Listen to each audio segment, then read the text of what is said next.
Why did you get banned? Why did you go to jail? I'm fully aware that I would not have been banned or cancelled if I wasn't Andrew's brother. If I had played things my way, me and Andrew would probably be back in jail. I jumped off the rock. I'm not scared of jail. You want to send me back? Good, because if you send me back, you're now going to have to explain to the world why. Can they even do that? Like, what is the crime? Every story, all the girls, it's only towards Andrew. They don't care about the truth. They just want to spin some negative story. They wanted the Tate brothers in jail. It's us against the world.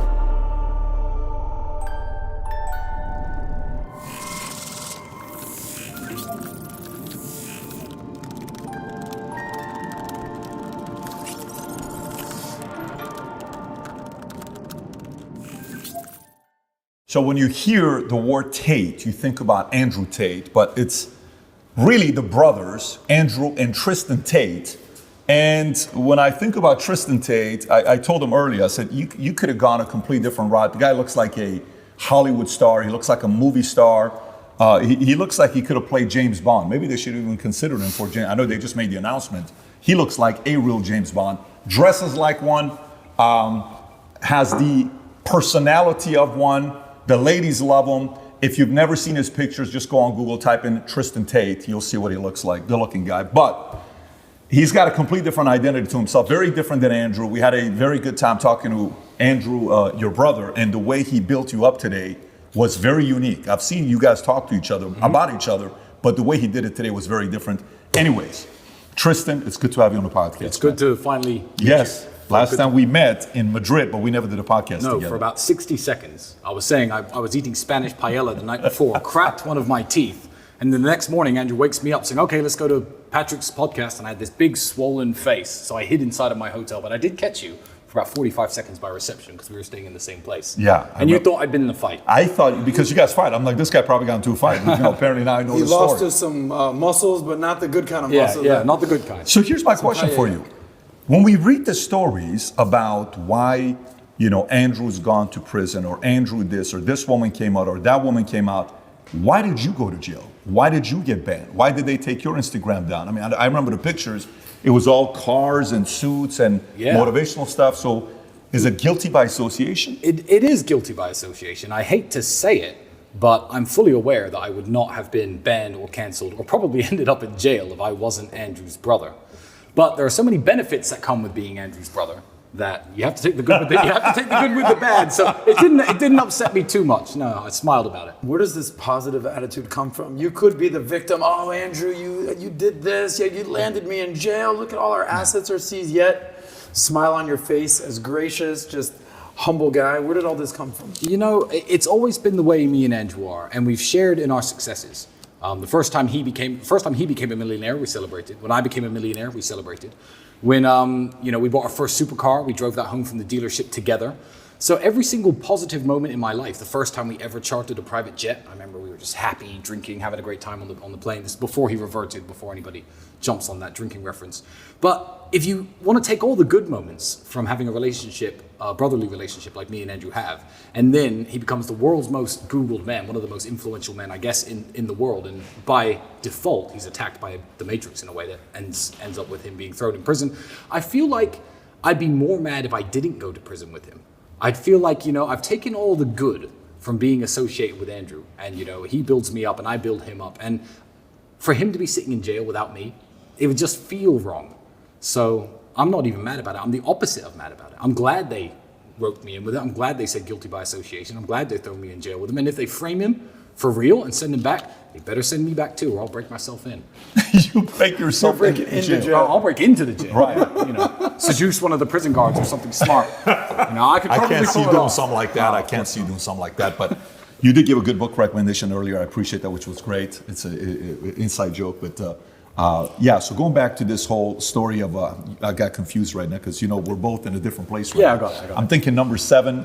I'm thinking 8.5. I'm in a whole different place today. Okay. But working out is good. Staying in shape is good. All that stuff is a very good thing. Yeah. So really though, when you talk to your lawyers, why did they put you in jail? I mean, I know it's guilty by association. Can they even do that? Like, What is the crime? Every story, all the girls, it's only towards Andrew. Where are you involved? Yeah, well, when digging through Andrew's entire past, trying to find a reason to put him in jail, what you have to understand is we have not been accused by X number of women. The prosecutor has accused us of doing X to X number of women. These women actually defend us actively. One of the statements in the file is a girl who I used to date a little bit. She details nothing illegal, says nothing illegal went on. She wasn't held against her will, she wasn't trafficked, she wasn't exploited. But because I used to sleep with her, I guess I'm guilty too. So, I mean, I guess one of the girls is my ex. So that's the only real link with me. But yeah, it's guilty by association. They wanted the Tate brothers in jail. I think. When they came to arrest, did they come to, was it you and Andrew? It was both of you. Yeah, they had arrest warrants for both of us. And when they came to arrest us, what's very funny is my cousin's girlfriend was here at the time with her friend. There were actually women in the house at the time. The women in the house were not questioned. The women in the house were not asked if they were okay. The women in the house were not asked if they were in danger, if they were safe. They were completely left alone, left to sit on the couch with us while the police watched over us, while they went through the house and took everything that was valuable. They were Googling the value of the various items. They were marking it down on a spreadsheet, and they left, I think, without saying a single word to the women who were in this house, which is very unusual, you would think, in an investigation about human trafficking. But you could take what implications from there you will, and guess what their motivations were, if you will. But I can't say anything at the moment. That makes sense. So we talked to Andrew earlier about his experience in jail. How was the experience for you, from your point of view? Well, I mean, Romania spends less money per prisoner than any single country in the European Union. The prisons are constantly getting in trouble from the European Union for being underfunded, too many people per room, not enough square meters, not enough calories per day. So the jail experience, it wasn't good, but it was interesting. And I took jail in a very strange way. I feel like if you're gonna walk around the world running your mouth all the time about what you are and what you think you are, eventually something's going to come along in the world and test you. If you walk around saying, I'm the baddest man on the planet, I can beat anyone up on earth, one day someone in the street is going to be like, you're the guy who thinks he can beat anyone up and punch your lights out. I don't speak as much as Andrew, but I do say I'm a very strong-minded person. I always preach to young men, if you're going through hardships, you need to deal with it like a man, continue your training, stay focused. And it just felt like God gave me an opportunity to prove to myself, above all else, as well as to everyone else who listens to me, that I am actually what I say I am. So coming out of jail, I'm almost grateful for the experience, as hellish as the environment was. As hellish as the environment was, you were grateful for it. Yeah, I'm grateful that my life has been very, very easy for the last 6 or 7 years. I retired from professional fighting when I was 28. The last sad thing that I guess happened to me was my father passing when I was 26 and a half. So I'm 34 now, I'm coming up 35. These things happened a very long time ago. I've increased in wealth, I've increased in fame. I fly around the world doing whatever I like, driving whatever car I like, staying wherever I like, sleeping wherever I like, going, it's been such an amazing experience that I haven't tested myself for real in a very long time. So yeah, grateful for the experience. Andrew had very high praise about you, right? I mean, we did a whole segment about, he always thought you were the best brother in the world, but after being in jail with you, now he knows, he's confirmed and reaffirmed that you're the best brother in the world. And he almost kind of compared you to like being the yin to his yang, right? And I didn't really fully understand who Tristan was. We've sat with Andrew for hours on end. We had 45 seconds with you after that paella incident, right? But he says that your special gift is you've mastered the art of not giving a fuck. Yeah. So what is that all about? Well, I'd say it's not giving a fuck in the way that, because I know people who don't give a fuck. Their life sucks. They don't work out. They don't care about their own health, happiness, wealth, work. Not in a degenerate, I'm a bum kind of way. I'll give you a better example, because I know exactly what he means. I feel like, because I am his younger brother, every great general who sits at a table with his staff needs that one fearless guy with him. He needs people who preach prudence and being careful, and we have those people, believe me. They're very, very loud in our ears every single day since getting out of jail. But, if you're a great samurai general and you're sitting around the table, you also need that one guy who says, okay, there's 10,000 of them, there's 5 of us, okay, let's just go. It's more fearlessness than not giving a fuck. If I had played things my way since getting out of jail, me and Andrew would probably be back in jail right now. I'm censoring myself on this podcast, but the first day I got out, I thought, you know what, screw it. Let me just put a camera on, just tell the whole world what's going on, and let them take me away live on stream. That's me. So luckily he keeps me in check, but also I feel like I can inspire him to make a few bolder and braver decisions in life because of my counsel. So I'm very much one of his councilmen, but he does need me at the table. Without that guy, you're just going to be a pussy, you know? Have you always played the number 2 role? Like, you know, in monarchical times, it was always the eldest son that was passed down to the crown. From your father down to Andrew to you, has it always been an understanding, all right, I'm number 2, my brother's the leader, let me get in line, let's crush it? You know what, I don't feel it's necessarily like that. I feel it's more that I know what his strengths are, and I'm there to compensate for his weaknesses. He knows what my strengths are, and I'm there to compensate for his weaknesses. So who's the leader and who's not all depends on the situation that we're in. Certainly me and Andrew have been a team a very long time, and we made a lot of money before we ever blew up on the internet.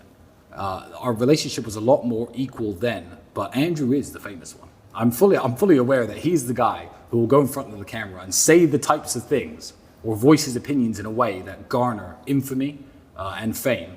And I've blown up alongside him. Mm-hmm. So, you know, part of the price is going to jail. You know, they say that your ego is not your amigo. There must be some part of you. I mean, you're a 6'4", badass, good-looking, Hollywood-looking guy, girls, Bugattis, yet you're willing to take a back seat to Andrew's fame. So you must have a big ego to be the place that you're in, but you also have to take a step back and say, all right, Andrew, you're the guy. How do you grapple with that? Well, yeah, with what we're doing now, Andrew's certainly the face of it. But he wanted to build this. This was never my intention. I thought, okay, you're going to make some money on the internet? That's cool, Andrew. You do that. I'll continue doing what... In fact, I'm going to interject with another story.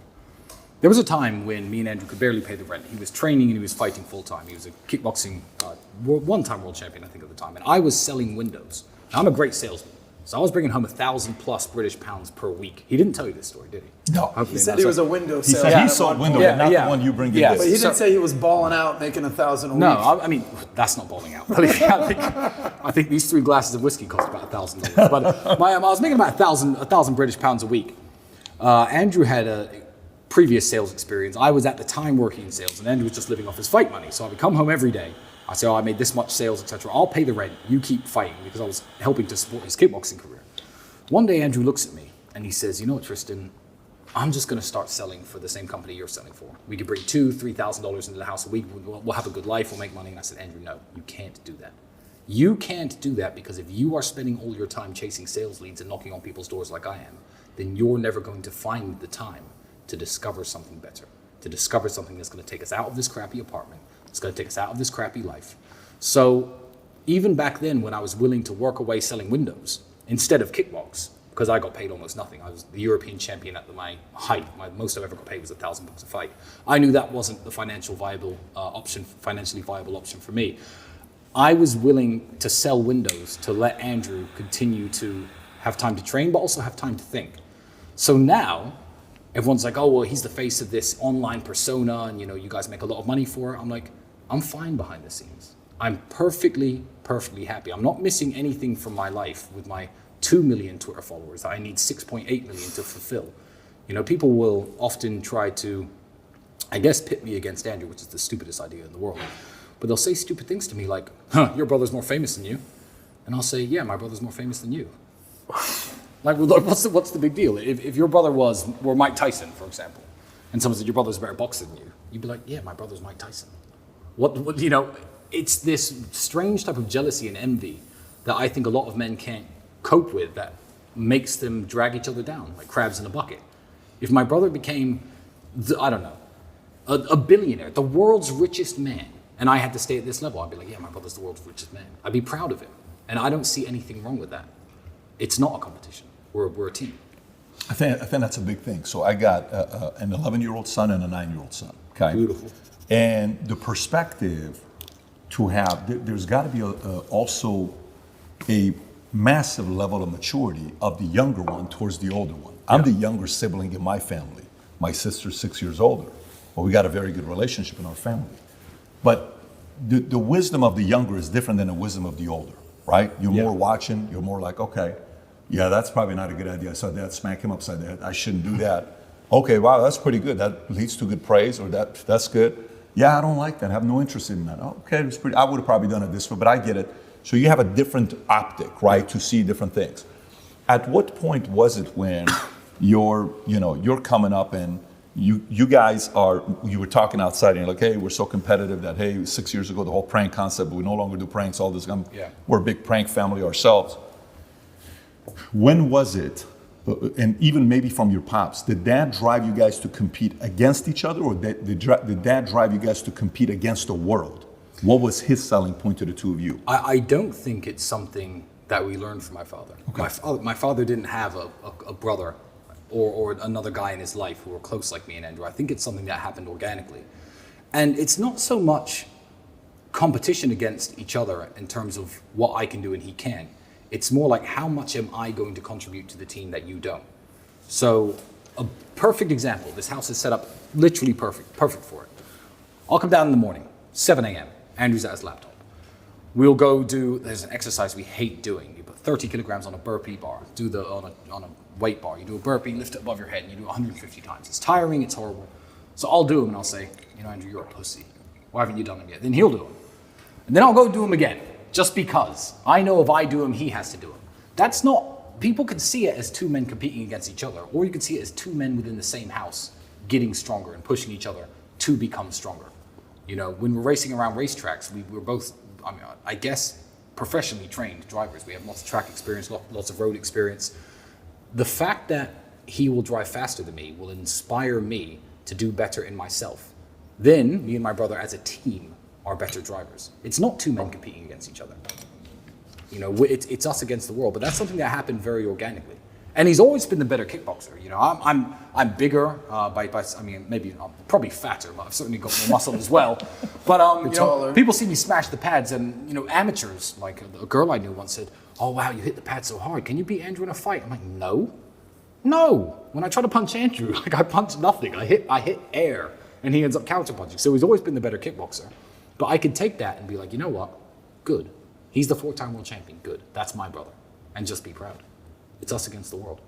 So that wasn't Pops. That was more you guys. Yeah, it was us. It wasn't anything my father naturally instilled.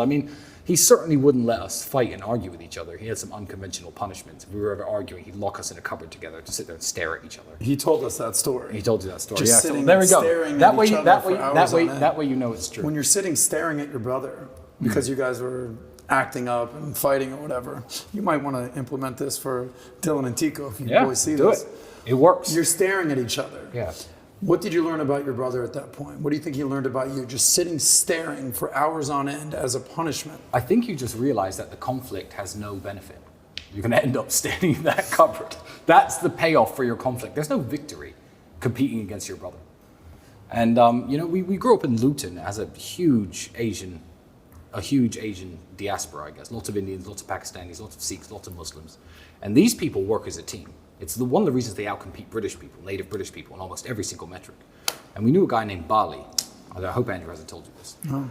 So he was a lawyer, probably 50,000 pounds a year. And he drove a $400,000 Ferrari, a 400,000 pound Ferrari, and a 500,000 pound Rolls Royce sometimes. And we were saying, do you think Bali's a drug dealer? What do you think he's up to? And me and Andrew at the time, had quite a close brotherhood. And he looked at us one day. I said, Bali, how do you have all this money? How do you get these fancy cars when you're just a lawyer? And you're relatively young. He was like 26, 27, about 5 or 6 years older than I was at the time. And Bali's exact answer was, I remember he said, you white people are stupid. Now, I'm mixed race. He wasn't talking anything racial. He was talking about, I guess, native British people. He says, you will have 5 sons, or your father may have 5 sons, which for someone in my culture, he was a Sikh, an Indian Sikh from Punjab. He said, that's a jackpot. And this Englishman's 5 sons will all move out of the family home. They'll pay 5 rents, probably to people like me. They'll take 5 different student debts out, go out 5 different career paths. They'll get 5 different mortgages, marry 5 different women, and never see each other again. You see, my father had 5 sons. Now, I'm a lawyer. My brother's a dentist. My father's an engineer. My other brother owns a construction company. And every single skill set that they needed, to flourish was within the household. So we all live in the family home. We pool our resources. Our women work together and prepare food for us. We work, and every time that we have new children or the family is expanded, we just expand the house. My brother owns a construction company, and that way, as a group, we have 3 Toyotas, 1 Ferrari, and 1 Rolls Royce, and we can all use them anytime we like. And that was what introduced me and Andrew, because we were flat broke at the time. We had nothing to share. To the idea of certainly, you know what, if we can buy a supercar together, one nice car, then we can just share that car. And now, thanks to his car addiction, we have, 40 plus, minus the 10 or 11 that have been temporarily seized by the Romanian government. But yeah, it introduced us, I guess, to the concept of pooling your resources and sharing. And you know what? He's 100% right. That is a lesson you can learn from the Indians, from the Pakistanis, because it's benefited us massively. And you guys live together here in this amazing compound. And Andrew said he foresees himself living with you the rest of his days. Yeah. How much of a factor was those stories from the Punjab guys to today living in Romania? You know what? That was massive. And I don't speak to Bali anymore. So if you're out there, Bali, and you're listening, thank you for that. But people will even ask that nowadays. The way that, when you're a high net worth individual, the way things are owned is very tricky. You don't want, no high net worth individual has everything in his name. Let's just put it that way. But it's complicated the way things are owned. So sometimes people will ask me, there'll be 5 cars on the drive, and girls especially who are naive to these things will be like, which ones are yours and which ones are Andrew's? My honest answer is I don't actually know. I have to look at the papers to work out exactly what, but it doesn't matter. It doesn't matter. The keys are in this box in that room, and we can drive them whenever we like. And we never argue because there's so many. And when you build that abundance and you build yourself to the level of wealth me and Andrew are at, what are we going to argue about? There were times when we were kickboxing where we didn't have money for food. We used to eat cans of sardines, and there have been times splitting our last can over plain rice. Mm-hmm. So now people are like, it's weird that you share a house with your brother. I'm like, it's weird that you don't. I used to share my last can of food with him, and now we can't live in the same house. I've got 9 bedrooms. It's not like we're cramped for space. And otherwise, we just live in 2 separate houses with 4.5 bedrooms each, and drive to each other's houses every day. It wouldn't make sense. But there's got to be 100% trust for this to work. Oh, 100%. Which is what you guys have. But me and Andrew have a 100% It's very trust. obvious. Yeah, very obvious. Trust. So he gave you some love. What would you say about him? Like from your perspective, what strengths, who is Andrew to you, and maybe what are some strengths and things he does that the rest of the world doesn't see that you know? Andrew is the hardest working man I've ever met. Even with the lifestyle he lives now, and as fun as it looks, and it is fun, and all the fun shit we do is real. Even if we are in a luxury hotel in the south of France where you're paying $10,000 per room, Andrew will be up at 7 o'clock in that hotel gym. He'll message me at 8:30. I'll wake up next to God knows who. Whiskey spilled all over the desk. But again, that inspires me. And he'll be like, emergency meeting in my room. Emergency meeting, we always say that. So I'll go to his room. So the whole world is what's the emergency meetings. And he'll bring up tiny issues with the business that, I could have slept on quite happily. But again, it's like me doing the exercise when he won't. It pushes me to be a better person. And Andrew will happily work 15, 16 hours a day and then go out and spend 4 or 5 hours having fun and blowing loads of money. It doesn't come from the sky. It's not magic. We're not trust fund kids. We didn't win the lottery. He is the hardest working man I have ever met. And the fact that I can even live with him and try to keep up is a testament to me, because it's difficult, Because it's constant. Yeah, and people don't see the work. People don't see the work. Me and Andrew, we're in good shape. I don't post training videos and, fitness progress videos. I just do the work and let the results speak for itself. In terms of money and in terms of business and success, that's Andrew. Everyone's like, well, how does he have all this money? Maybe he's a criminal, So how does he have all this money? I know why he has all this money, because he's sitting right there at that desk at least 10 hours a day, even when we're not on house arrest. He'll be out in the evenings having his fun, and that's what we'll show to the world. This whole, hey, look at me, I'm at my laptop and I'm going to grind away for 6 hours. No one wants to see that on Instagram. No one wants to see that on social media. It's boring. They want to see you driving the Bugatti with a cigar in your mouth and a beautiful girl next to you. But that doesn't come without sitting at that desk for a good while first. When's the last time you told Andrew no? Meaning, hey, I have an idea. Here's what I want to do. I'm the hardest working man in the world. Here's what I'm doing. I have an agenda. And you go, no, bad idea. Let's do this instead. Do you ever tell him no? How does this work in this relationship? I guess the answer to your question would be, tell Andrew no why. We're 2 men with the exact same vision, aiming for the exact same goal. It's that old saying, with great power comes great responsibility. So telling Andrew no, you have to understand, I'm the only person in the world who can tell him no. Ever since Dad died, it's me, and that's it. So I'm not going to use that power over something trivial, over something that is a recommendation. If I don't think he should do something, I just know when he really, really shouldn't do something. And then I'll say no, but I literally can't think of an example. I can't. No, I can't think of an example where I've told Andrew no in the last couple of years. That's the dynamic of the relationship between the two of you guys. Indeed, but he's also the only person who can tell me no. And he doesn't really tell me no for anything. You know, I'm still a 34-year-old man, little brother or not. He's 36. I can make my own decisions. And none of us have the tendency to ever do anything that's really stupid. So... At the peak, who was funner to party with? Oh, I've always been the funnest to party with. Really? I'm still the fun one to party with today. No, don't worry about the peak. I haven't reached my peak yet. I'm still working on it. Yeah. I'm the one, Andrew, I'm the kind of guy, I definitely take the party a bit too far.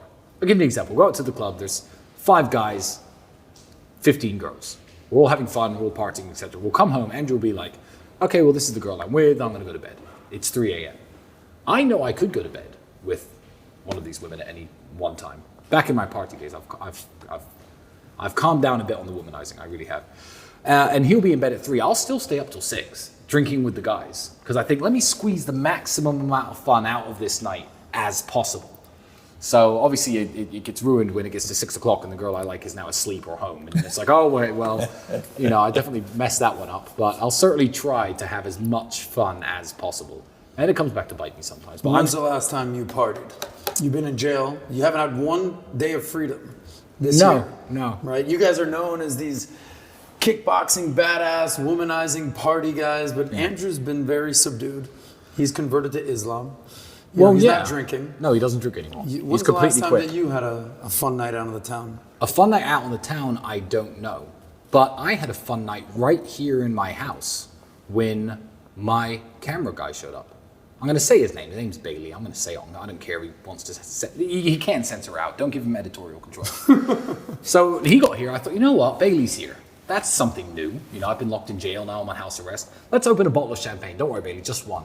4 bottles of champagne later. And Bailey's like wishing for death. I'm like, you know, okay, fine. I'll let him go to sleep. But we stayed up all night talking politics, history, very, very interesting things, along with my coach, my physiotherapist, Alex, who hates drinking, by the way, but he'll partake sometimes.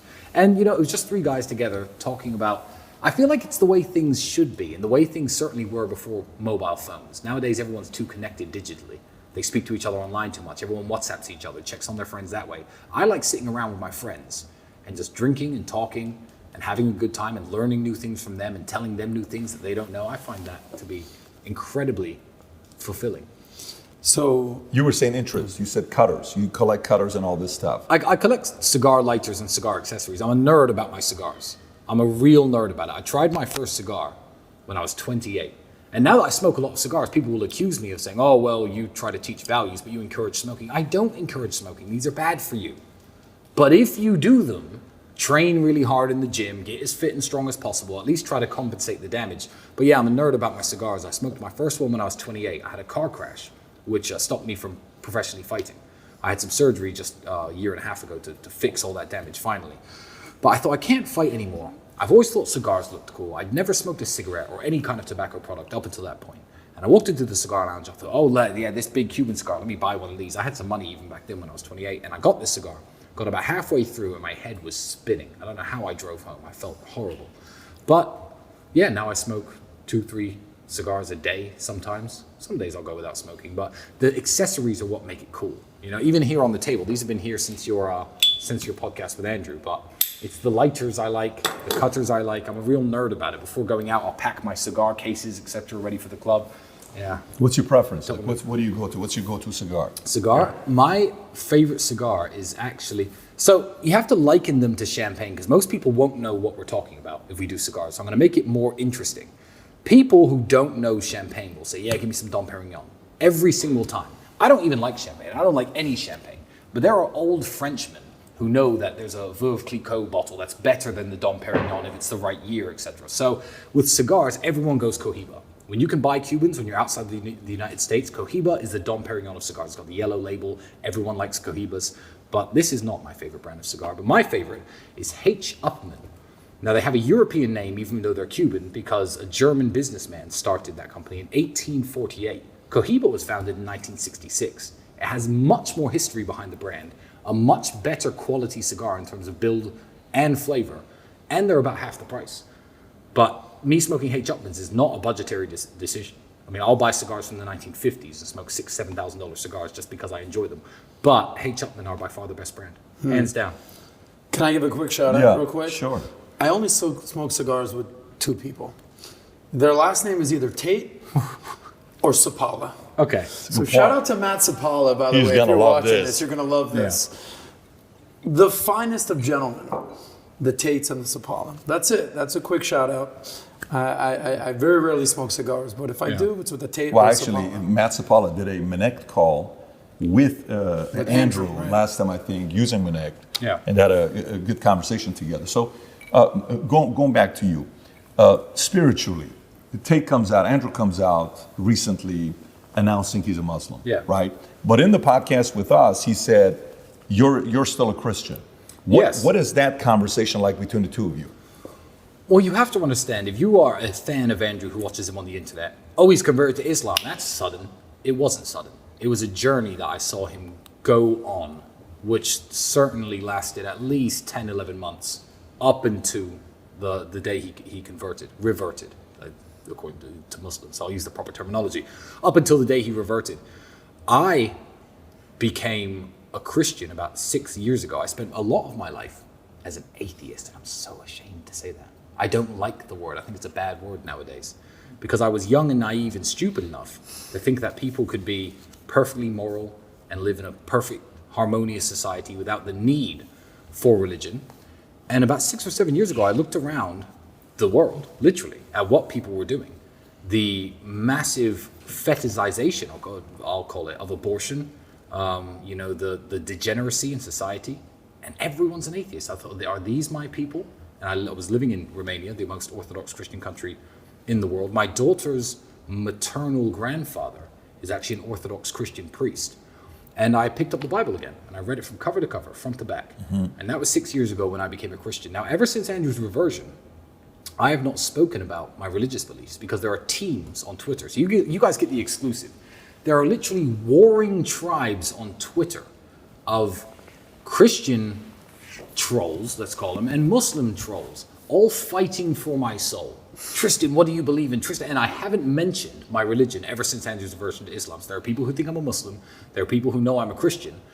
But for me, the values that are shared between the two faiths are both contrary to everything what Andrew would call the matrix is trying to shove down young people's throats and trying to program people to believe. I think the days of Christians and Muslims murdering each other in crusades and trying to take the holy city of Jerusalem, etc., are over. I think that there are ideological differences, and there are ignorant Christians who will be like, oh yeah, but Islam's a fake religion. But then there are ignorant Muslims who will say, oh, Christianity's a fake religion. Good, you're supposed to think that. They're different religions, and they do teach different things. They have different messengers, and they have slightly different messages. But as a whole, I'm perfectly happy living in a house when my brother is a Muslim, because 1, I respect his decision. 2, I understand why he reverted. 3, I understand that we have a common enemy we have an enemy in common, and we have the exact same goals. I feel like the religions now should be closer than ever before. It's fine to say, you believe things about God that I don't, and I believe things about God that you don't. But can we at least agree that this is wrong? And I feel like common ground would unite Christians and Muslims hand in hand if people were less standoffish. So I have no problem with my brother being a Muslim. He's quit drinking. I have lost my drinking partner. And the only reason I'm actually talking to you about religion and answering these questions, because I kept it very close to my heart and I haven't spoken to anybody about it, is because I am publicly drinking whiskey. Well, if you need a new drinking partner, Tristan, I can help you out here. Absolutely. So and you're Jewish? Yes, There we most go. of the time. Muslims refer to Christians and Jews as people of the book. And you have to understand that Muslims hold Christians in very high regard.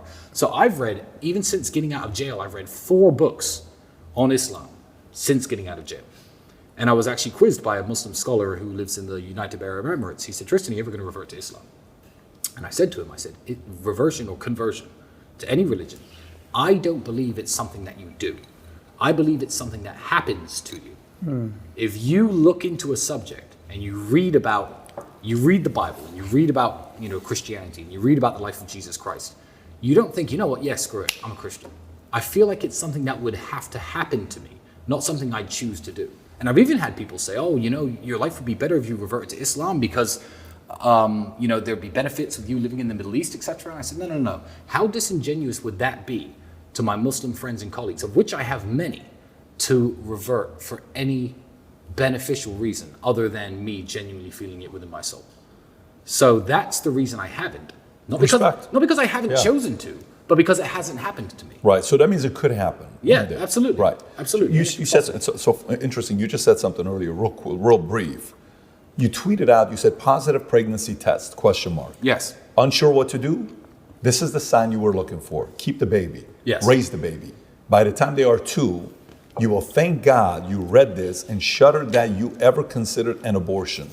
I understand you have a choice, but make the right one. Yes, I did tweet that because I understand that there is now a chance with 1.8 million people following me on Twitter and 700,000 people watching each of my tweets that I may have just saved a life. I wasn't trying to make any point about the legality of abortion because everyone's arguing underneath the tweet, it should be legal, it should be illegal. I will actually upset both teams because I'm not pro-life or pro-choice. I believe that abortion should be legal under many circumstances, and there are many reasons why there are people in the world who for many reasons would need an abortion. What I do is I don't try to force my views on anyone else. So my view on abortion is very simple. I'm against abortion for me. I've made lots of money. I'm a smart guy. I'm a great dad. If I get some girl pregnant, even if it's by accident, it was my choice to sleep with her, and I'm going to make sure she brings that baby into the world and take care of it for the rest of its life. So I'm against it for me. I don't try to force my views on other people because otherwise we're going to start this whole debate. It's going to happen in the comment section of this video. But what if a woman gets raped? I'm against abortion being used as a form of contraception. So I'm on neither team. So both teams can get mad at me, and I don't really care. But yeah, I just thought with so many followers, maybe I'm going to get a letter in the mail in 17 years' time from somebody whose mother's going to tell them the story of the time she read Tristan Tate's tweet. And I thought that would be awesome. Wow. So that was my motivation. I wasn't trying to start a political argument because I really don't care enough about these issues to debate people on them because I know how I want to live my life. And if you're a crack addict on the streets of New York and you end up pregnant through sex work, I do believe there is a case where you personally don't need to be bringing a baby into the world. So I'm not going to tell you it's illegal. So I'm in the middle. So everyone can be mad at me. Everyone can hate me. Do you like debate? Oh, I love debates. Do you like it as much as he likes debates? I love debates. Okay, so you love debates. Oh, I love debates. Okay, so politically, when you think about are you following politics closely? Do you watch the election? Do you following the election closely? I do, yes. What do you think about the elections in the U.S. right now? And the conditions in U.S. politically? Jesus, I feel like both teams have psychos that they need to pander to the point where the whole process has become absolutely ridiculous. I feel like the right have fewer psychos who are less extreme that they have to pander to than the left. But you take people who say very normal things, and again, this is going to get me in trouble, like men can't get pregnant. And people who've been alive since the 1950s, since the 1960s, people who know that's not true, now have to pretend that they think it is true. And I'm like, I'm not going to go into what you think about foreign policy. I'm not going to go into what you think about the issues America's facing, because you just said men can get pregnant. So you're an idiot. And I feel like the pandering to all these special groups, whether it be the military-industrial complex, let's not go down that road, or the insane. I won't say the LGBTQ insane people. I'll say the QT plus people, because I think LGB and QT plus should be completely separate things. It's very hard to take any American politician seriously. I do know who I want to be the next president of the United States. You probably know who I want to be the next president of the United States. Joe Biden guy we talked about. Yeah. Do you consider? Go ahead. I was going to say, the audience doesn't know this. When you walk in here, there's a, is it 6 feet or 8 feet painting of President Joe Biden? I was so impressed the fact that you guys have that kind of pride for U.S. in the house. But it was here. him Very falling impressive. down. Well, I'm not very good at darts, so I need a big board. Would you say you were born in America, I was born in the United States. raised in England. UK? I'm English. You would consider yourself English? I would consider myself English, British. I'm proud to be English. I love English history. As a mixed race person, I like to be able to stand up and say I'm very proud of British history and we should all be proud of our heritage without people being able to point the finger at me and call me a racist, because when white English people say that, suddenly they're racist for some reason. Super proud to be British. I think that the influence that the British have had on the world is incalculably larger than almost any other culture. Please correct me if I'm wrong. A lot of the great inventions in the world were British. The way that you go to every single country in the world and they're all speaking the language of one tiny island in Northern Europe. Why? I'm a proud Englishman, and I don't care about the United States so much because I left when I was 8 years old. If you want a guaranteed way to get in touch with me, maybe you have a business idea, maybe you want some fashion tips, maybe you just want to connect, you could find me on Minect. How interested can I be? As much as I'm interested in the nerdy way that I'll follow it and know what each team has to think, if I've never worked a job in America, I've never had a girlfriend in America, I'm not educated by the American school system, I don't have a business in the United States. You've never had an American girlfriend? Oh no, I've had loads, but I've never had to manage a relationship while living in the United States. Yeah. So what do I really have invested in who wins the election? As much as I'm interested in it, I consider myself British and I care much more about England, which is a lot more fucked up than the United States in lots of ways. It's failing in every single metric, which makes me sad. Would you say you follow British politics even more than American politics? No, I fear American politics because it's more interesting. The British politicians are all rubbish. And because of the electoral system where the Prime Minister comes from the party who has the most seats and each seat is an individual election with the first past the post system, there's no winners. Nobody can come along as a hero. Let's say hypothetically, because I don't want to say who I support for president, but let's say hypothetically, some billionaire businessman with charisma came along and said, I want to become the leader of England. He's got no chance. He'd have to start his own political party. He'd lose in every single individual election in every single constituency in the United Kingdom. And you'd never hear from him again.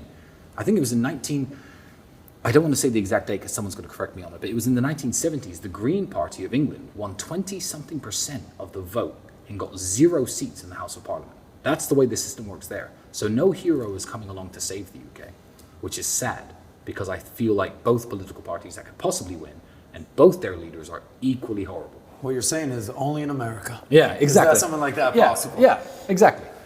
In England, you got 2 dead horses and the race is about to start. Why watch? I'm not interested, and nobody else is either. I actually have another question for you. Go ahead. We all have our nicknames, right? Yeah. PBD, right? Sauce. Your brother is Cobra Tate. You are the talisman. Yeah. Okay. I actually had to Google what the talisman was, Yeah. right? So it is an object that has magic power and brings good luck. Yeah. Right? And keeps evil away and protects the person wearing it from illness, accident, disgrace, and misfortune. Absolutely. Right? So how did you get the name the talisman? And are you Andrew's talisman? I absolutely am. But it wasn't Andrew who gave you the nickname. I was 17 years old and I was working at a sandwich shop. And I used to hang around with this African guy from the Ivory Coast Republic. Luke, if you're watching, God bless you. I don't know where you are today. And we'd go out to various bars. And we would, anytime he'd see attractive women, because I'm 17. What do you know? Of course I'm out there trying to be women. And every time there was a group of attractive women, I'd go over and approach them. And how smooth can a 17-year-old be? But, girls tended to like me. And he called me his talisman.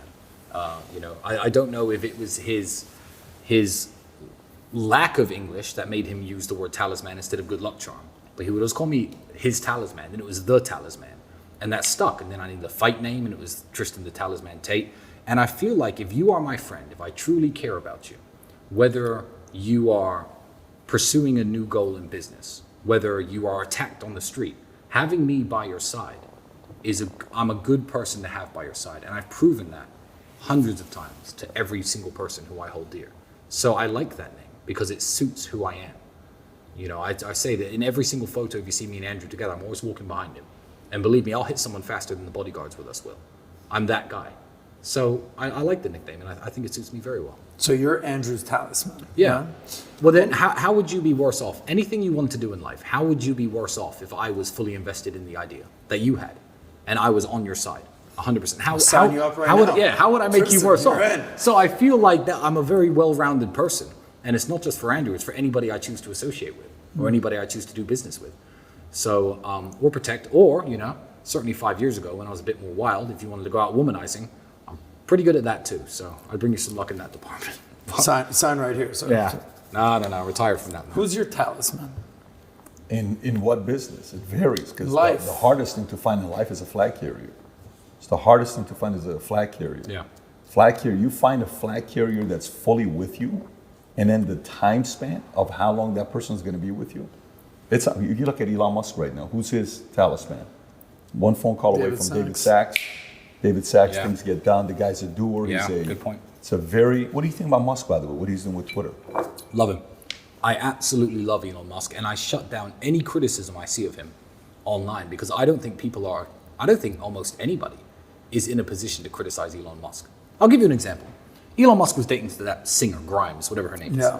And some dork who fancies himself a dating coach on Twitter, I'm not even going to say his name because that would do him a massive favor, was like, oh yeah, Elon Musk really needs to book one of my calls for $29 for half an hour so I can give him dating advice. I'm like, who are you?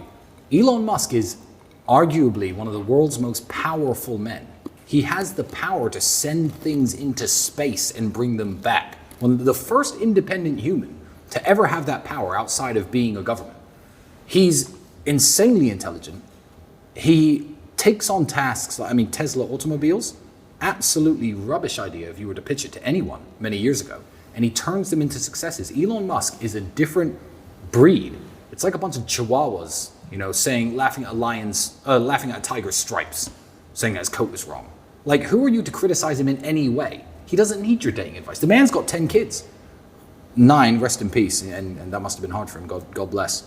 But, how are you, some dork on the internet, going to criticize him in any way? Who is going to give a fuck about you 50 years from now, 100 years from now, 300 years from now? If Elon Musk keeps going the trajectory that he is going, he will be one of the most remembered people of our entire generation. Yeah, Barack Obama was the first black president of a country that used to be called the United States. Now West China. No, I'm joking. But in 500 years' time, 1,000 years' time, the guy who revolutionized space travel and took us from a single planet, from a single planet species to a multi-planetary species, his name's going to be in the history books. No question. Long after everyone else's. So I don't even like anyone criticizing him in any way. So if you have anything bad to say about Elon Musk, save it. Go ahead, read your 7 things you don't like about Musk. Yeah, so here, Elon, number one. No, I mean we're on the team Elon Musk camp, but I will say this. I didn't get a chance to ask your brother this, but since Twitter's the only platform you and your brother are allowed on. Yes. Right? What he's done for free speech is he's incredible. He's and he's also a customer service representative. Yeah. It's very interesting. Your brother tweeted back to Elon. Elon tweeted famously, I think I'm going to remove accounts that are inactive or aren't tweeting anymore. Yeah. And your brother didn't bash him, said, great idea, Elon. Yep. But it is. I have a suggestion. My father passed away, 7 years ago? 8, maybe 8. 8 years ago. I still read his tweets all the time. I would really appreciate if he would keep his account active. Yeah. As of today, I think his account is still active. It is still active. So, thoughts on that? The fact that Elon Musk possibly read your brother's tweet. Well, he's and kept it active. Well, he's liked some of Andrew's tweets before. But you have to understand, and I fully understand, I don't have an ego. I fully understand. If you don't know me and you've never met me and you listen to what the prosecution service of Romania is saying about me, even if you like me and even if you don't believe it, the smart choice is wait for it to be proven bullshit before interacting with me. Because an association, I would not want to be associated with somebody who was a human trafficker. I wouldn't. So I get it. If someone doesn't actually know me and they're like, oh, well, let me distance myself from Tate right now. Yeah, it's sad. And yeah, most people who have their bullshit detector switched on can know what's happening to me and why, or to Andrew and why. But he's liked some of Andrew's tweets, but he doesn't follow us and he doesn't interact with us besides those likes. And I completely understand that decision. Because what if tomorrow photos of a room behind that room come out with chains and mattresses where people were kidnapped and kept, the kind of evidence you'd expect in a case like this. What if that comes out? Yeah, I saw none of that, by the way. No, you have to type in the special code on it. But anyway, so yeah, no, Elon is a wonderful guy, and I think he's kept Andrew's account up on purpose. If I could give Elon one piece of advice, I've actually criticized people for giving Elon advice, but there is one thing that he did that I think he could have done better. Hear me out. You are the only man in human history ever to have the power to send things into near Earth orbit without the government. It's just you. If you send something up that people don't like, who has to take it down? The Russian government, the United States government. I get that he sent a Tesla. I get it. But I have criticized him on this before. I would send a statue of myself saying Elon owns space. And I'd publish its coordinates every day on a website so people on their telescopes could look, with a giant statue of myself that will be up there forever. Longer than humans will live on the earth, that will be up there. That is hilarious. Who's gonna take it down? If you troll the American government with that statue into sending up a giant satellite with a net to bring down your Elon owns space statue, that's a double win.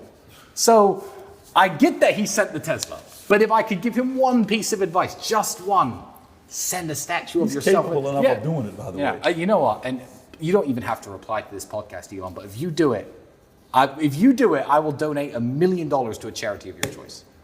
I promise. I absolutely promise. If he sends a statue into space saying Elon owns space and has it on a live feed, I will donate $1 million to any charity. That's not even criticism. That's just friendly advice. Right that's Elon's more mature than me. And I'm childish, and I would have done something more childish. So it's not even advice. It's me admitting that I'm a bit of a little kid about things sometimes. And I'm pettier than Elon, I guess. So it's not advice in the positive at all. But that's what I would have done differently. He is capable of doing something like that. I know. If there's a guy that would do it, it's probably him. I know. That would do it. And I hope he does. Were you here when BBC came here? I was here. How was that experience? I know they were very friendly, and you guys checked them on their vaccines and masks and everything. But how was that entire experience from your optics? I love that people underestimate both my brother and myself. They see a bunch of money and they see fast cars. I don't know how they think I got it. I don't know if they think I'm a thug, a criminal, a trust fund kid. I've heard all the theories, but nobody actually understands that Andrew and I are very intelligent people. I don't know why. The people who hate us assume that we're dumb. Oh, they're kickboxing, they got punched in the head a few times, they're probably thugs. They have no idea. That woman was totally unprepared for who she sat down across from. She was unprepared. She could have done, I think you famously put out she did no more than 5 hours of research. I think less than that. But she could have sat and watched every single word Andrew has ever said and came with the same attacks and looked equally as stupid. I feel like the BBC know this. I don't think the BBC as an institution are as stupid as people are making them out to be. I think that the woman they sent, they knew was unprepared. They don't care how many views are on that video compared to all the other views they get. No one's watching the TV. No one who wants news goes home at 9 o'clock and turns on BBC anymore. It's all internet. It's all clicks. Tucker Carlson is wiping the floor with everybody at the moment, and God bless him, he's doing a wonderful thing. But they sent her like a lamb to the slaughter. I really believe that the top of the top BBC executives have to be smart enough to know that this woman was not an intellectual match for Andrew Tate. They must have known. They've seen his previous interviews. But this woman didn't know. And it was frankly embarrassing for her. I was standing right here on this balcony, listening to the entire thing. It was happening right here. And I felt embarrassed for her. Yeah, clearly she had an agenda. Clearly they lost. What I thought was pretty pathetic is even if you have an agenda, even if you don't agree with the person, at the very least, shake the person's hand. Yeah. Why wouldn't she shake either of your guys' hands at the end of the interview? That's just low class. Yes, it was. And it was the fact that if she had felt that she had got the better of him, she would have shaken his hand. She absolutely would have. She clearly lost. Yeah, because she shook his hand in the beginning. So, yeah. Let me ask you, so clear the air. If they're accusing you, if they don't know how you make money, you guys run the real world. You guys run the war room. Justin Waller, who we were saying nice things about earlier. Shout out to Jay Waller. Nice things, me? He put out a tweet last week. I'm going to allow you to clarify. He said, last week I put out a challenge for any student of the real world to pay the next month's mortgage for their parent. Yes. He gave an example of a guy named Didar. So Didar, shout out to you, came through for his Mother's Day. Could not be more proud of this young man. I know Cobra Tate and the Talisman would feel the same. So here you are changing actual people's lives, enabling young men to pay their parents' mortgage. Yes. What are you doing with the real world? What are you doing with the war room that's actually enabling people to help their family, to make money? And as a byproduct, obviously, you guys make money. Well, the real world I think it's almost a revolution in education, which is another reason why I think everyone wants Andrew to shut up. I feel like the traditional way, because you have to understand, universities have a monopoly on the borrowing credit of young people. An 18-year-old who wants to be a pilot cannot say, hey, bank, give me some money so I can take some flying lessons and get my pilot's license. They'll say, no, join the military or don't. He can't say, I've got a great business idea, give me a loan, I'm gonna start an ice cream store, here's the business plan. They'll say, no, hey, I wanna study gender studies, give me $100,000. Boom, they write the checks every single time.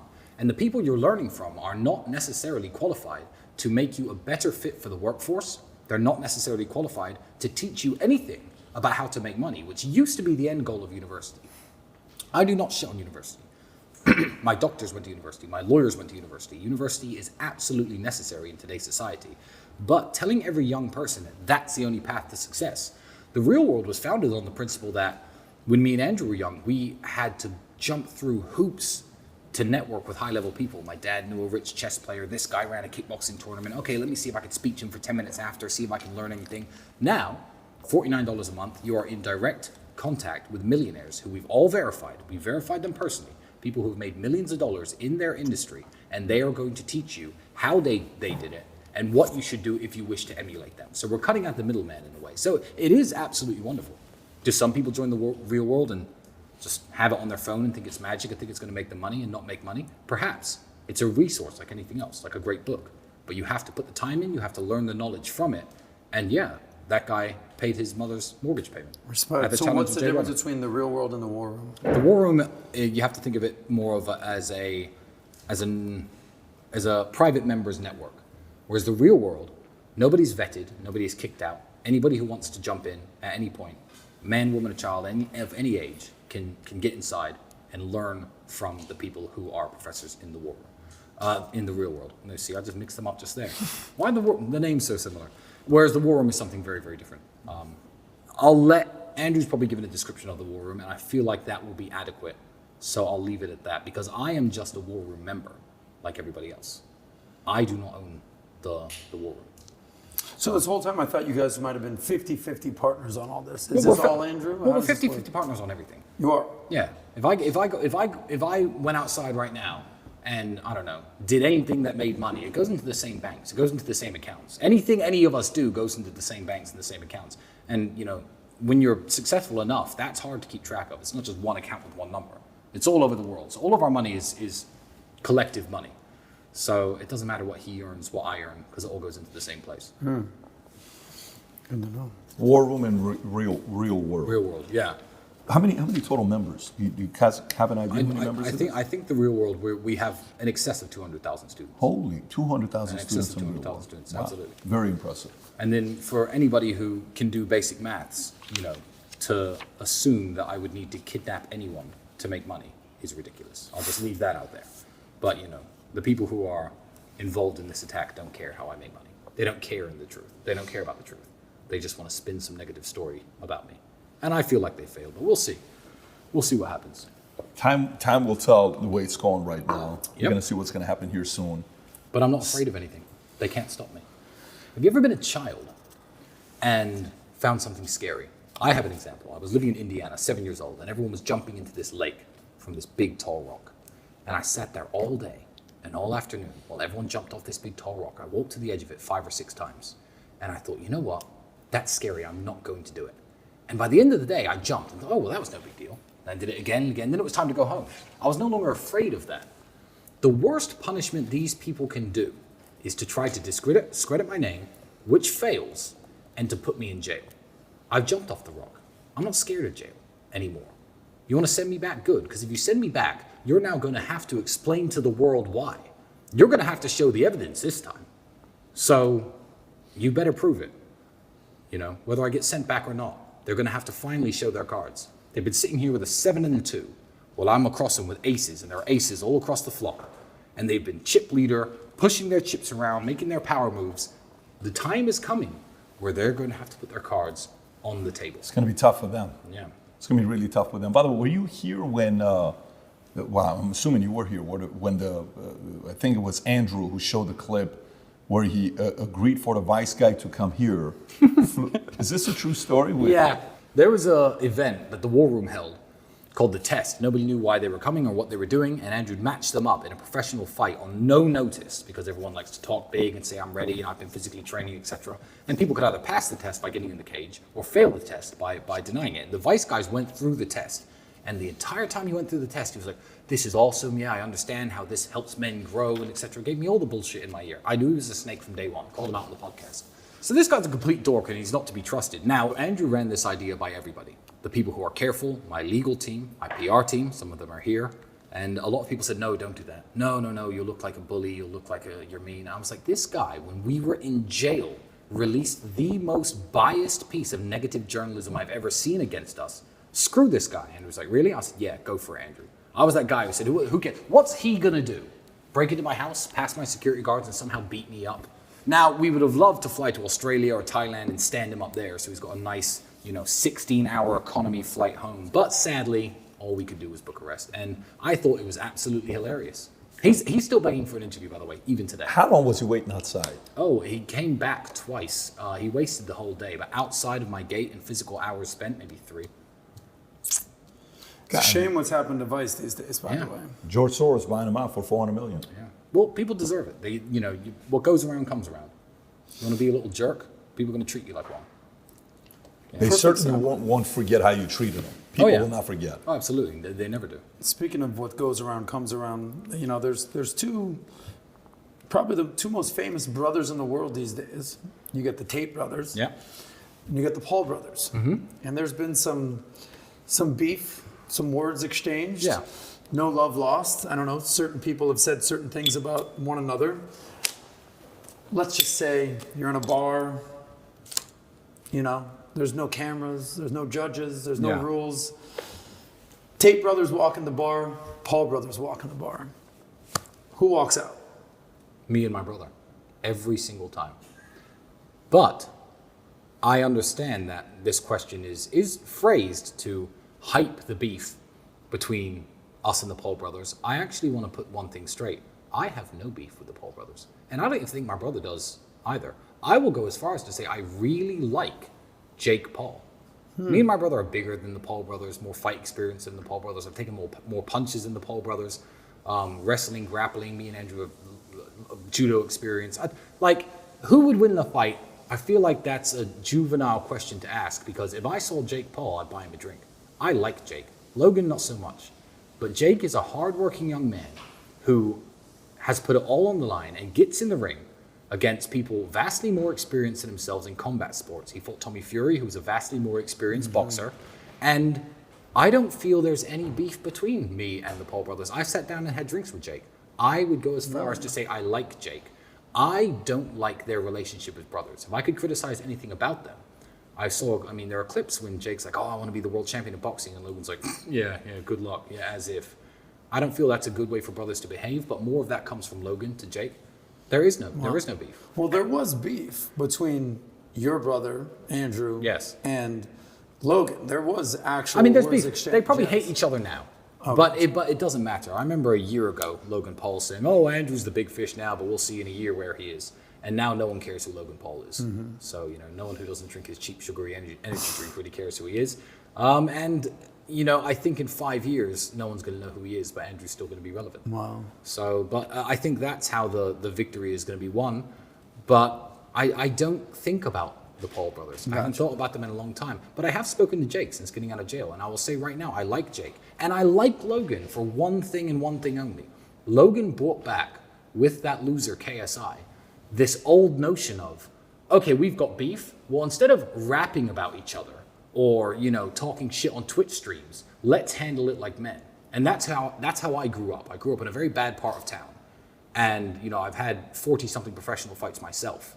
That's how beef was settled between men. Nowadays, everyone wants to stab each other or just talk shit and not actually back it up. Logan and KSI brought back the tradition of, I challenge you to a duel. So I feel like Logan has given something great to the world, even though I may personally dislike him a little bit. And Jake, I have nothing bad to say about. So I know that's a boring answer. No, it's all good. I respect Jake. Well, in the last interview we did, your brother called out Logan pretty hard. And then the last time we saw your brother out in public, there was a face-off between him and Jake.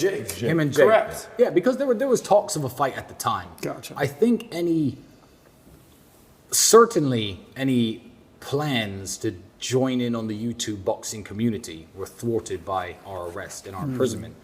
But I also feel right now, and I'll say it unapologetically to anybody involved in that industry, YouTube boxing's dying. It was fun for a while. It was a spectacle for a while. You think it is? You think it's dying? I think it's dying. I think people want to see Jake versus KSI. Jake will kill him, by the way. And after that, no one really cares anymore. I think that you can only put a spin on boxing for so long, but you're never going to beat the traditional, this guy's trained 15 years against this guy who's trained 15 years, old school rules of boxing. I've actually likened YouTube boxing to celebrity sex tapes. Hear me out. Lots of people watch pornography, which is haram, by the way. Don't watch pornography. It's one of the worst habits that men could possibly have. But lots of people watch this stuff of professionals having sex with each other, okay? A celebrity sex tape comes out. They're crap at sex. Guy's got a small dick. But everyone watches it. Why? Because it's a novelty. It's entertaining for a very short time. Kim Kardashian got famous that way, Pamela Anderson, Paris Hilton. Back in the day, that was a big deal. Oh, look, it's a novelty, it's porn, but this is a celebrity, someone we know, someone who we watched videos of, someone who we've seen speak on TV. YouTube boxing had its big moment, like celebrity sex tapes had their big moment, and now people are bored of watching losers with small dicks, and they want to see the guys with the big dicks fuck. So now I think people want to see real boxing again, and everyone's bored of this. Well, I know him a bit, so I'm going to watch two idiots elbow each other in the face because they don't know how to throw punches straight. Well, just so you know, right now, the moment Tommy Lee sees this, he's going to be very upset at you. To say what you said about him, because when the sex tape with Tommy Lee and Pamela came out, I haven't seen it. Okay. I haven't seen it. Tommy Lee has got a respect in the market. Tommy Lee Okay. is a known commodity. So last thing. But does my analogy make sense? It's a funny analogy. And I think I made that up. No one else has ever said that. No, so that's a Tristan Tate original thought. But I'm right. It's over. Everyone's bored. Sex tape. Yeah. So when this whole charade is done, Yeah. and you and your brother are proven innocent, Yes. and you're scot-free, Yes. walk us through what the future holds for the Tate The brothers. future holds more of the same. I feel like the days when me and Andrew were on a mission to get to the next step, we have to get here, we have to get here, we have to get here, that ended a while ago, and this case has now given us one more of those. We need to beat this. That's our next hurdle. But I'm more about trying to enjoy the steps than caring about what the next one is. I want to spend time with my daughter. I love being a dad. It's a wonderful experience. I'd love to have more kids. Keep the income coming in. Keep being rich. Keep flying around on private jets, experiencing the very best things the world has to offer: the best cigars, the finest suits, the most well-mixed martinis at the finest hotels in the world. That's what I like to do, and there's just going to be much more of that. But I'm going to appreciate it a lot more than if I had never been sent to that dungeon. Respect. 92 days, 93 days. Yeah, 92 days. 92 half, days. yeah. And you guys watched a very good movie together, Rush Hour. I mean, to have access to that kind of stuff, that's pretty epic to watch wonderful. movies and I think stuff. I think the people at the Romanian police force are probably studying that movie right now as well. I'm sure you've heard the story. But yeah, and on the flight back, that song is stuck in my head right now. I can't get it out of my head. the catch-up song, Yeah. Jesus Christ. Yeah, and Fashion advice. You're like, it's amazing every time you put it together. So 22-year-old guys watching this, how can I get better in fashion? What tips could you give them? Oh, there's one tip. There's one tip that overrules absolutely everything. Be in shape. The person who makes my suits, the same person who makes the suits of King Charles of England. Now, I have nothing bad really to say about King Charles, but he looks worse in his suits than I look in my suits. They're made by the same people. Why? Because I'm in good shape. A suit is all about how it fits you. It's not about, I have to be Tristan Tate, I'm going to go to Savile Row in London and I'm going to buy a $10,000 suit. No, get into good shape, buy a Hugo Boss suit, for a couple $100, maybe $1,000, you could put one together. Have your mother, have someone you know with a sewing machine, taper it in a little bit at the sides, make sure that the leg is the exact right length. But if you are shaped like a man in good shape, the suit's going to look good on you. There's no way you can be obese, lazy, out of shape individual and go to my tailor and come out of my tailor shop, regardless of how much you spend, looking like me. Be in shape is the #1 fashion advice I give to anyone. It's the old Versace t-shirt, on a big fat guy versus just a plain $5 t-shirt on a guy who's in decent shape. That's my advice to young men. Be in good shape and buy clothes that fit you. That overrules absolutely every single fashion rule that anyone could give. The man makes the suit doesn't make the man. Absolutely. Absolutely. Well, I was expecting one gray, one navy blue, one this, one that. No. 3 different Be in colors. shape. No, be in shape. It's actually in the shape. best Be in advice you shape could possibly get. and own one suit. It's fine. Yeah. So we learned a lot today. We learned the kind of cigars you like. It's half the price of Cohiba. We learned we're going to have to see what's going to happen with Romania because with the case, we have to kind of wait for that.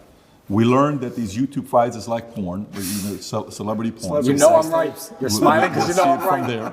And we learned that the best tip for fashionable advice is to be in shape. Absolutely. This has been an incredible conversation with you. I wish we could have done it last time. I'm glad we were able to do it this time. And me you as well. You look good. No, nothing going on here, which is good. But looking forward to the next time. Hopefully next time we talk, you guys will be free and you'll be able to tell some stories that maybe we couldn't tell today. Oh, absolutely. I'm looking forward to that. Brother, this was great. Yeah, it's been great. Yes. It's been great. If you want a guaranteed way to get in touch with me, maybe you have a business idea, maybe you want some fashion tips, maybe you just want to connect, you could find me on Minect.